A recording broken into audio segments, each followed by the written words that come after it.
let's do this. This is my, honestly, this day, the third day of Sivan, is a day that I look forward to all year long. All year long. It's not my birthday. My birthday is in a few weeks, but it's not my birthday. But Gimel Sivan is a day that, after learning a certain teaching from my Rebbe Rav Weinberger many years ago, has completely prepared me for Shavuot. It's preparing for Shavuot about, 8, 9 years ago. And I came across a shir of his where he taught a piece from Reb Tzadok HaKohen of Lublin.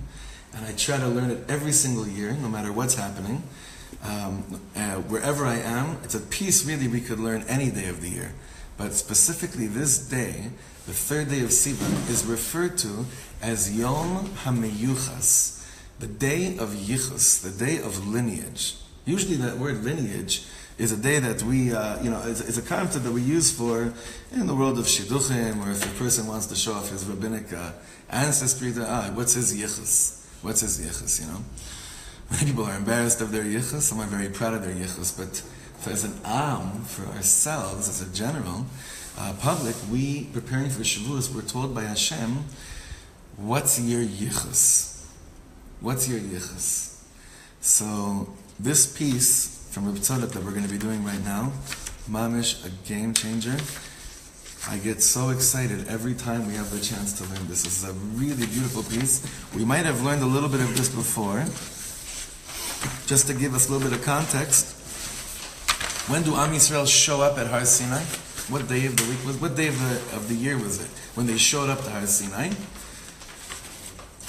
The Rosh Chodesh Sivan, right? What happens on the third day? Kadosh Baruch Hu tells us, "V'atem tiyu li mamleches kohanim b'goy kadosh." So all these things were happening the first 3 days, but here, this is just an incredible piece of what happened on Gimel Sivan, which is today. And we believe that whenever we connect to the dates on the calendar, the gates of reenactment on a certain level of what happened then is shayach to us today. And there's a psichas hashayim, there's the opening of the gates for us to tune into the following teaching. On Parsha, we said right now, Se'ul Esrosh Kol Adas Bnei Yisrael. Lift up the heads, count the heads of all the tribes, then everyone gets counted. So look what the Midrash says here. This is from this past Shabbos Bamidbar. B'sha'a shekiblu Yisrael ta'Torah, nitkanu umot ha'olam bahen. When Am Yisrael received the Torah, jealousy aroused by the nations of the world. Mara'u litkarev yoter min ha'amot. The nations of the world are saying, why were they privileged to come closer than the other nations of the world? I always thought, imagine to myself, we only know our story when we learned the Torah. We only know what was going on in our minds and our souls as a nation. What was happening by the other Umot HaOlam, their relationship with God? Was there a relationship with God on a general level that other nations were experiencing? Or was it just, there's like the world, and then there's Hashem, and then there's just little people going through suffering and going through galus and then leaving and miracles? What was happening in the rest of the world? Were people feeling hashgacha? Were other nations feeling that God is involved in their lives? What do you think? What do we know, first of all? I don't think we know much. We know Yitro came. Huh? Yitro came. He came as a result of something that happened to us. I'm talking about, forget anything that happened to us. Hashem asked each nation, do you want to receive this? Right, there's that Midrash, Nachon. So that makes this piece even harder, this Midrash even harder. Because the Midrash here is saying, Nitkanu umot ha'olam, the nations of the world became jealous. If you were offered it, and you said no, why would you be jealous? Missed opportunity. That could be, very much so, Nachon. So anyway, they got very, very jealous. Satan, end of the first line, Satan pihen HaKadosh Baruch Hu v'amar lahem. God shut their mouth. How did he shut their mouths? By saying, Haviu li sefer yuchsin shelachem keshem shebanai mevi'in. Bring your book of lineage like my children, Am Yisrael, are bringing. So how did he shut them up? What was he basically telling them? Huh? Right, but what was he saying? He's like, show me your Avram, Yitzchak, and Yaakov. Right? Do you have any Avram, Yitzchak, and Yaakov happening? Do you have any Sarah, Rivka, Rachel, and Leah that you could bring to the table like my children are bringing? But the question is, we have to understand, how does that prove the point? So they were great people? No, it's just because they were... How have you been prepared? Yeah, exactly. They showed we have a background of this community has a background of working with. So really, what we're going to be seeing here is that when Hashem told, it's kind of like Am Yisrael heard this, and they saw that Hashem said to them, He shut them up by saying, you go bring your Sefer Yuchsin like my children are bringing their Sefer Yuchsin. So what did Am Yisrael understand? Okay, we better bring our Sefer Yuchsin. Meaning, like, okay, so let's figure out what Avraham, Yitzchak, and Yaakov really are. If this is the power through which God is shutting up the nations of the world, let me understand what God is telling them. Right? They understood basically what God was saying to them. Go before you get the Torah, just remember how this whole thing started. And this is why he counts them in the beginning of this Sefer. That's the end of Parashat Bechukotai. And the Midrash says, that really, they only merited to receive the Torah because of their Sefer Yichus. But again, I walk around saying, I'm a son of Abraham, Isaac, and Jacob. Do I understand what that means? Other than they were great people who seeked God? Is that enough to shut up other nations?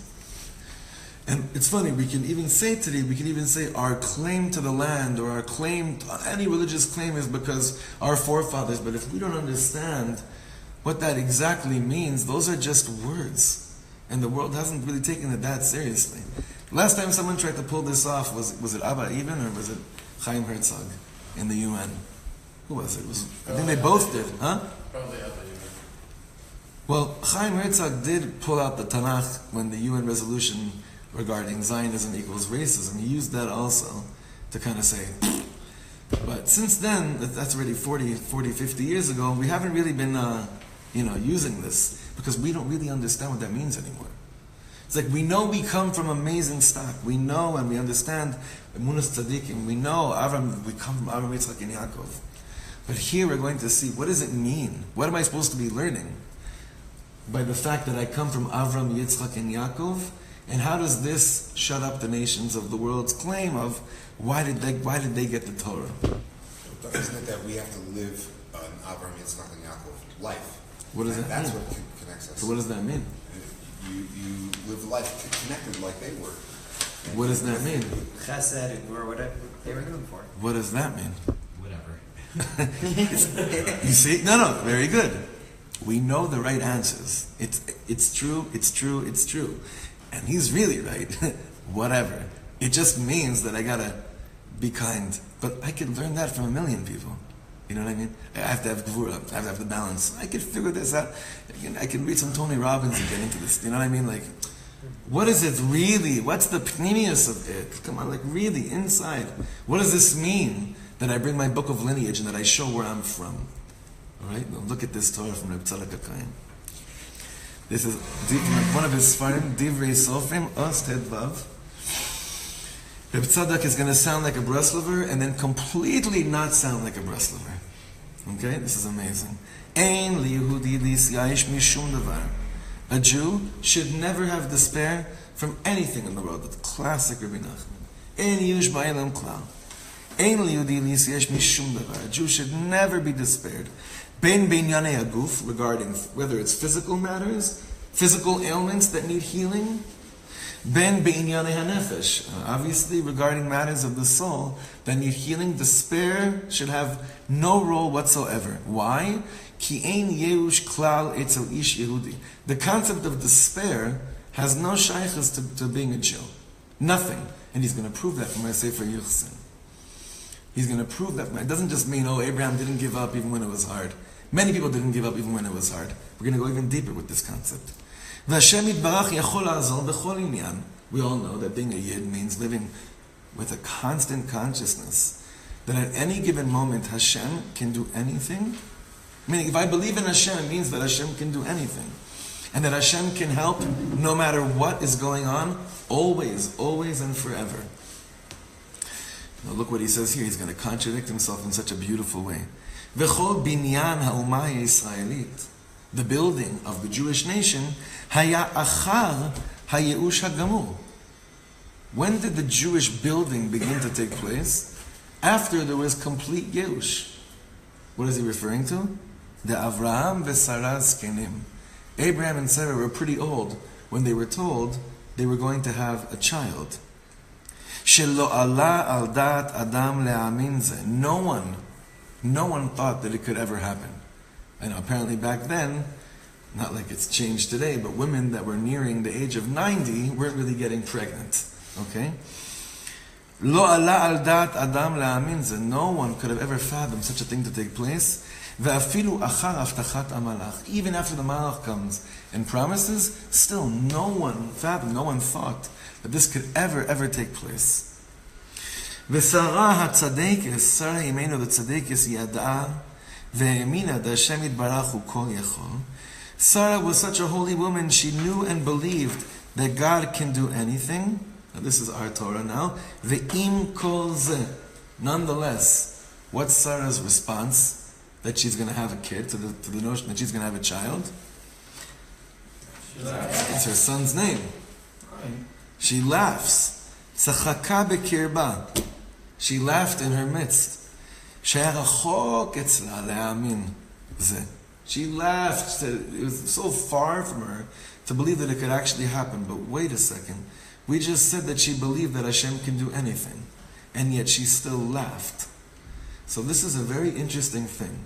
Right now, if I asked each and every one of you, can God do anything?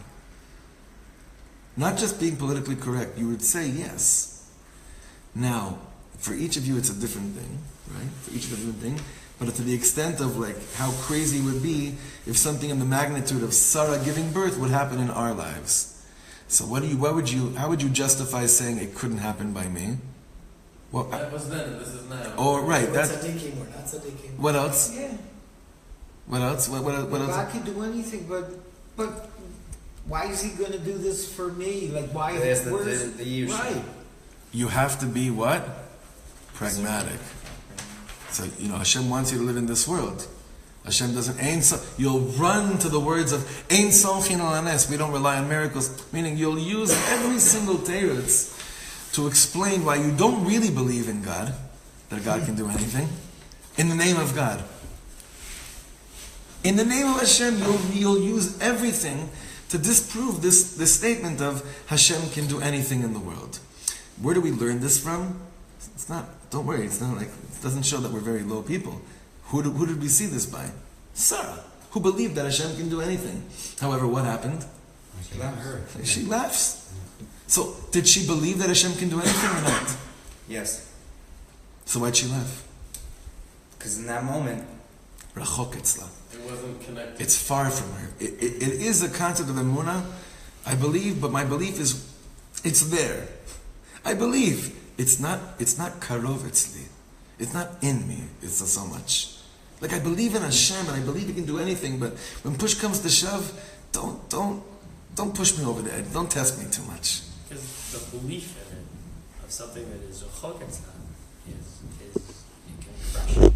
It could crush. Especially such a thing like this. Yeah, it's Absolutely. Just like basic self-preservation. So I have to just defend, I just have to, protect myself because it's too painful if God forbid it doesn't happen. Not having kids. Right. Even though the Malach comes and tells her she's going to have. she doesn't want to raise her hopes. She's been disappointed. Absolutely. 90 years. Expose herself. All the valid reasons. These are all self-protective reasons that are very valid. Very much, all the time. I have friends that do not teach their children about Mashiach or about Binyan Beis HaMikdash for that exact reason. We're sitting here with judges right now, judging that. If you're saying you're there to protect your child, and that's where it's coming from, how could you judge parents that choose to parent like that? They don't want their children growing up as messed up as we were, wondering how come it's not happening. It's things to think about. That's not the point of today's shir. I don't want to get too... He says, it was so far for her to believe that she could have a child. Why? Now this is funny. I always found this piece funny. Because, why was it so hard for her to believe that it could happen? Because he's so old, right? He's so old. It probably can't happen because of him. And then he says, V'chen ziknata. And then she realized, I'm not too young myself. But the initial laugh he's saying is a response to saying, Avi, he's turning 100. You know, Avram, right? Like, are you kidding? Now look at the second to bottom paragraph. Ve'im haya ratzon Hashem yitbarach lepokdam haya pokdam mikodem. If God really just wanted them to have a child naturally, He would have done this way earlier. Why? Delima'et benes adif. When God doesn't need to use a miracle, it's always better. Velo avid nisa b'makom she'en tzarich. God doesn't use miracles in a place where they're not needed. Why? Because when God performs a miracle and then people recognize Him, you think it turns God on? He's saying, oh, you need this to feel close to me? You need this? You need a miracle? Aval be'emet me'et Hashem hayta zot. Really, this is from Hashem. Sheyeh binyan ha'umah davka achar hayeush agamur. But really, this was from Hashem. That Hashem wanted the binyan ha'umah, the building of the nation. Remember, Yitzchak is the first son, first child that's born Jewish. He says, Dafka, Hashem Yitbarach wanted the beginning of the building of the nation to be after Yeush Gamur, to be after you've completely despaired. Like, let me ask you guys something. Have you ever despaired in life, of life? Raise your hands if it's happened to you about 500 times yesterday, right? Okay, so what are you still doing here? So Rav Tzadok is saying, when we say En Yush Ba'elam Klal, it doesn't mean it's impossible for a Jew to despair. It's that Jews despair all the time, yet they still keep on coming back. It can't be the final chapter. Why? Because in our DNA, in the beginning of the formation of our nation, that's how it was formed. Achar hayeush hagamur. After two people thought it was over, it was done. And it's not just that they kept a little spark of hope in their hearts. They didn't. She laughed. It was over. It was done in her eyes. He says, really, this is from Hashem. That we always say, this is exactly, we follow the patterns that our fathers and mothers walked through. The way that they were formed is the way that we are formed as well. Yitzchak Avinu was born into a state of post-absolute despair. We've despaired so many times, you and I, and yet we still end up coming back. Why? Because it's in our blood. So look, in one way, there was always like, so Avram Avinu always had Emunah. There was always this connection to Hashem. There was always like the fact that Hashem could do anything, right? Right. But at a certain point, like a human is just like, okay, there's no concept before this of this type of thing happening, right? So it's just plug it into your own life. Yeah. You believe that Hashem can do anything. Right. But yet that doesn't yet translate into the Maisa, into your own life. Well, maybe I'm not trying to chas Hashem. No. I'm saying, you're not saying what we're doing. Yeah. We know Hashem, 100%. we say we believe Hashem can do anything. Right. And yet we completely fall into these places of despair all the time. Why? Why is this? Because we can't see past that. We can't see, like you said earlier, we have to be pragmatic. This is the world we live in. We've never seen anything in our own lives maybe like that, and we can't relate to that kind of thing happening. Or we feel undeserving. Right. Whatever the reasons are, there are valid reasons. Whatever it is. And yet we've despaired so many times and we still come back to the table. Why? Because it's in our blood. This is who we are. Usually we show up dafka after we completely despair. It's a mamish, like usually after we completely despair, that's when we start to show up for real. Where does this come from? This is the way that the Jewish nation was created. This is how it started. Achar binyan hayeush agamor. After the complete building of absolute Yush. So look at, so we're in the middle of the second line in the second to bottom paragraph. אבל באמת השם היסזוז שיביננה ומדף כרחר ייאוש הגמור שלא האמין שום אדם ואפילו שרה שתיפקד עוד. You have to understand something. Sarah Imenu did not walk around with this hope buried in the depth of her heart that it was going to happen. She was completely, okay with it, but she accepted the fact, she lived with the conscience, with the recognition that she was not going to be a mother. This was not in her cards. So is that Yeush? Absolutely. If that's how you live your life, saying, this is not going to happen for me. Like many of us say, us being rich or having enough money, that's not in my cards. Or many people are saying, living a life with shalom bayis, that's just not going to happen with me. Like other good things will happen, but I accept this is not going to happen.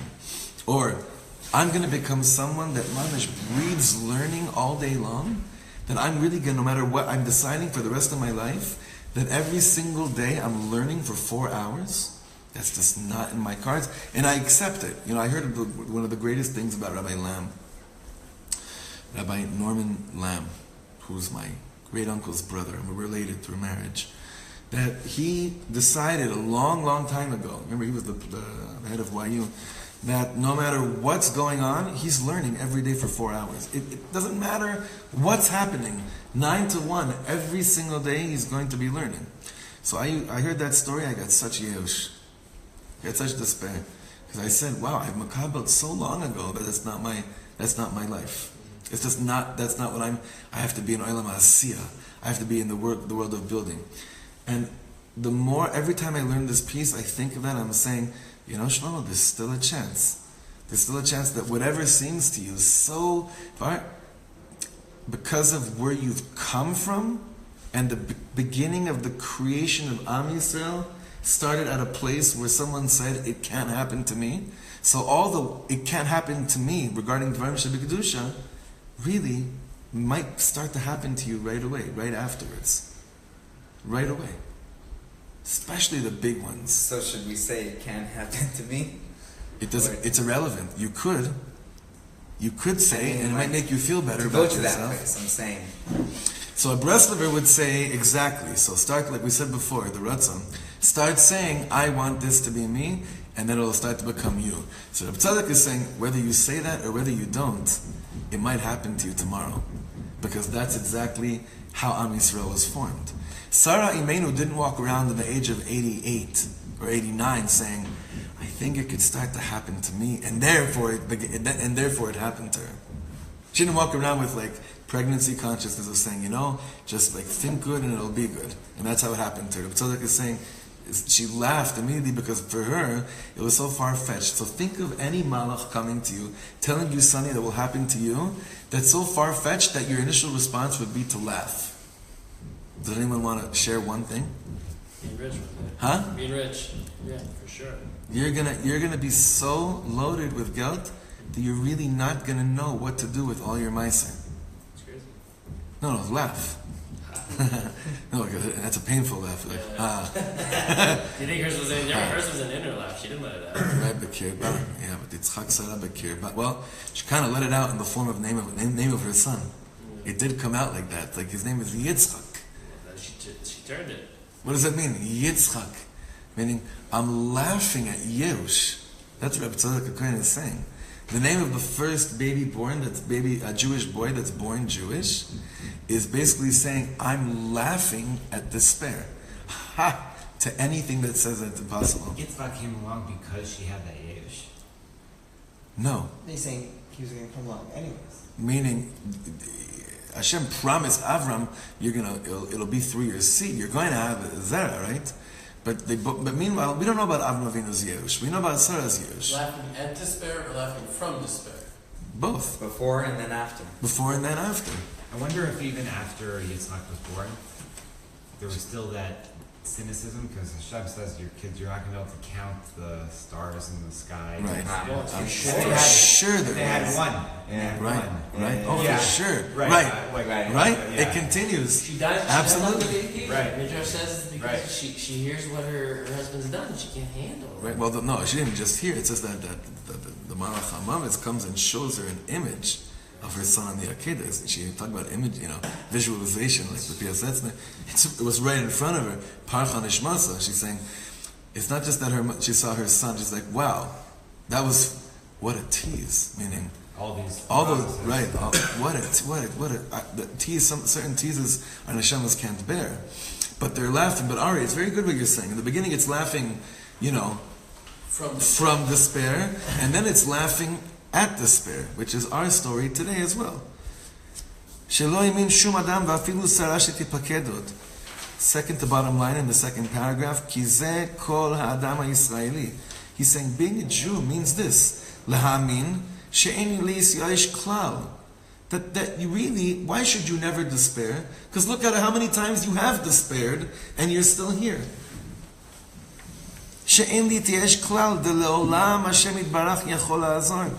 God could help always. Is there anything too great for God to do? Okay, so now he becomes very Reb Nachman here too.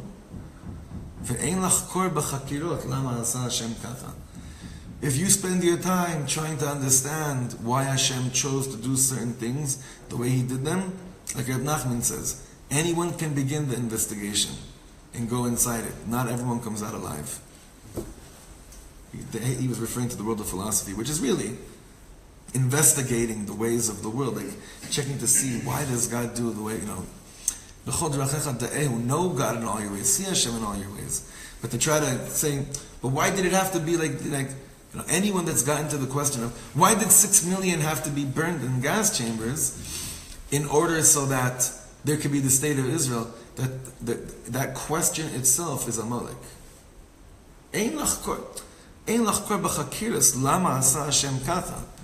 But the bottom line is that let's think about despair, 1945. Despair. I always talk about my grandparents who were each married to someone else and had children. They were all killed, and then they choose in 1945, after the hell of the war, to love each other, to get married, start a family. Where does this come from? If you can't judge anyone that gave up on the world after 1945. You can't even judge anyone that gives up on the world in 2017. You can't. We've been through so much. We keep on going through so much, but in the DNA of Yiddishkeit, this is what Tzaddik HaKohen is saying. You can't explain this, but if you try to explain this, you'll get nowhere. In us is the ability to laugh in the face of despair and at the face of despair, because this is how we were created. So then he says, this is how it's going to be in the future. Bottom paragraph. It says in Yeshaya, who's going to believe our story? Who's going to even believe how much we've been through, that we still were under the impression that God loves us? V'chein amru, it says in Sanhedrin. Now this really helped me a lot with the Gemara that really bothered me for many years. The ein bein David ba ad sheyisyashu min ha'geula. So what does this mean now? You ever hear this Gemara? Mashiach will only come until what? We've despaired from it ever happening. We start telling our kids not. We stop teaching it to our kids. You hear this term? What a Torah! What a chapna! What a Gemara now saying. When is Mashiach going to come? Once you've despaired from it ever happening. Can't Why? ever happen. You can't ever. Right. There's no But why? Why does it have to be like this? Meaning, what does this Gemara mean now? Mashiach can only come when you despair from thinking it could ever happen. We have this concept of I have to believe Mashiach is going to come every single day, and if I'm not, then you're not following the Rambam, 13 principles of faith, the Chule. How many people have despaired from Mashiach coming before? And for those of us that can't see us right now, all our hands are up. Right? Where does it come from? It says this is our story. We could be Messiahish or not be Messiahish. It doesn't matter. The fact that you haven't given up doesn't mean that you're much stronger than someone that's given up on a certain level. Because even that person that's given up, he's still coming to the Tish. He's still here as well. But this is what it means. Ein bein David ba ad sheyisyashu min ha'geula. Meaning, Mashiach can only come, a Malach can only come and tell you, Sarah Imenu, that your son will come and be born once you've completely given up that could ever even happen. That was the way Hashem formed it. That was the way Hashem created the world. Our world. The Al Ken Amar, that's why Yeshaya Navi says, Habitu el Avraham Avichem. He's saying, look at Avram Avinu. Why should you look at Avram Avinu? So I could learn to be an Ish Chesed? You can learn that from a million people. Ve'el Sarah Techolchem, and Sarah who made you. Why? To learn how to be a good Jewish mother? No. Degam haschalas binyanchem haya ken achar Yehush. Why should you look at your mother and father? Why should you bring your Sefer Yuchsin on the 3rd day of Sivan? How does that shut up the other nations of the world? Because when they gave up, they never came back. When they had Yehush, it was done. They didn't keep on coming to shul. They really closed the door. They say, if this isn't happening, I'm going to go find another God. We never found another God. And when we did, during our midbar, that piece had to be wiped out. But in our hearts, we've had Yehush on God and still came back to God. He's saying, this is the Hatchala of the Binyan. This is the beginning of the building, which also started after Yehush. This is who we are. This is the third day of Sivan. This is how we prepare for Shavuot. Then I have a whole year of despairing on God and on myself and on my relationship to the Torah so many times, and yet what could I say? I'm still back. Like Reb Shlomo says in Kol Nidre night, why do we start Yom Kippur night saying Kol Nidre? Vows. Why is it so important? So he said because really a Yid looks at God and says, another year passed, I probably haven't kept anything that I said I would keep from last year. I left shul last year Yom Kippur. All the al-chetz, I could have sworn I wouldn't do anything, and I made so many vows that this year is going to be different. And let's face it, God, I let you down, but gewalt, you let me down so much as well, God. Only a chassid can talk like this, right? You let me down so much. But there's one neder that I kept. And you know what that neder is? I'm back. I'm still here. And that speaks louder than anything else I could say. So the same thing is really Erev Shavuos. So another year that I could say to myself, that's that Jerusalem that I started, that lasted 2 starim. That Sefer I picked up, that Gemara, how many Gemaras did we pick up that we didn't get through the first Mishnah? All these different things in life are coming to give us koyach, and Yitzchaskos or Tzedek is saying to remind you that whether you like it or not, you're always in the game. This is your Sefer Yuchsin. This is your Yichus. This is who you are. God showed us to this by us overhearing the way He answered the nations of the world. So what is He telling us today on Gimel Sivan? He's also saying to us, go to your Sefer Yuchsin. Go back again. Go back again and realize this is, talk about marking yourself, this is the mamish, the real you. This is in your blood, whether you like it or not. I'm giving you a gift to choose to tune into this. That Yehush, no matter if you had it or not, basically I don't see any steer here between Reb Nachman and Reb Tzadok also. Because Reb Nachman is saying, Ein Yehush ba'elam klal. So now how do we learn, what does that mean? Since we come back, there's no Yehush. Get back up. Right, so maybe it doesn't mean don't ever give up. He's also saying, it's not absolute, it's not right, you could give up, and because of who you are and the way I created the world, you're gonna get back up. You're gonna get back up. He's saying like the capital Yud. There will never be Yehush as a totality. There will be like many Yehushes, but the foundation of Ein Yehush. Why? Because of your Sefer Yichus. What does that mean? Because now when I say I'm going to go learn about Avram, Yitzchak, and Yaakov, and how they were born, how Yitzchak was born, this explains to me what it means to be connected to Avram, Yitzchak, and Yaakov, Sarah, Rivka, Rachel, and Leah, the way that they came into the world. So Yaakov, the fact that he wasn't the Bechor, right? So awesome. Think about the way Yaakov would have thought, is the mantle going to go through me?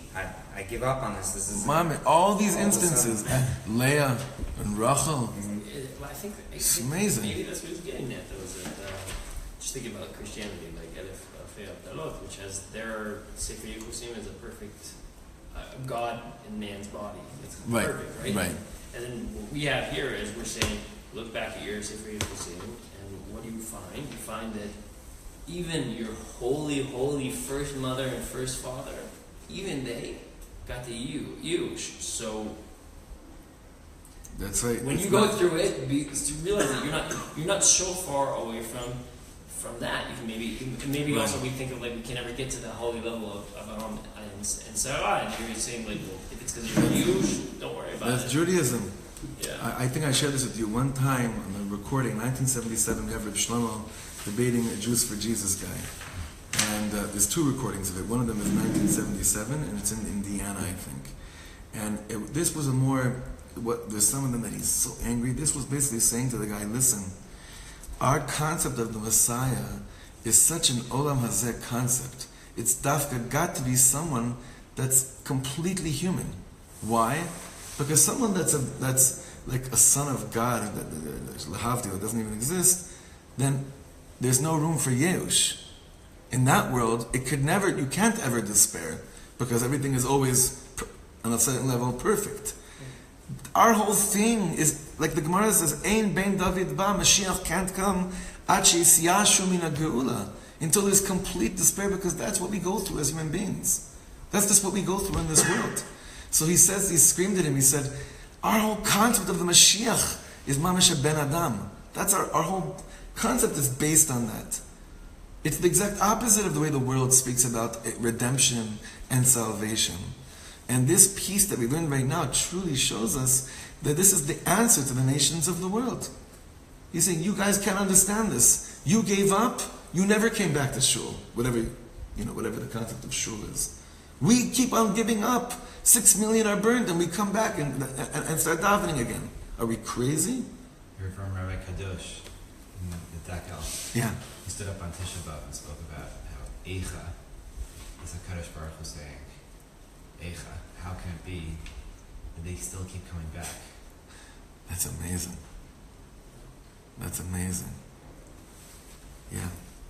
Anyway, we're coming back this Shavuos. This peace should give us a lot of ischaskus to not look at another year and saying, I can't believe all the things that I thought I'd learn and how much I didn't learn this year, but rather like, wow, this is my Sefer Yichus. So the next 3 days to walk around with your Sefer Yichsin, with pride, with confidence, with conviction, and with simcha that I come from a nation that started after complete Yerush. Shkoyach everyone.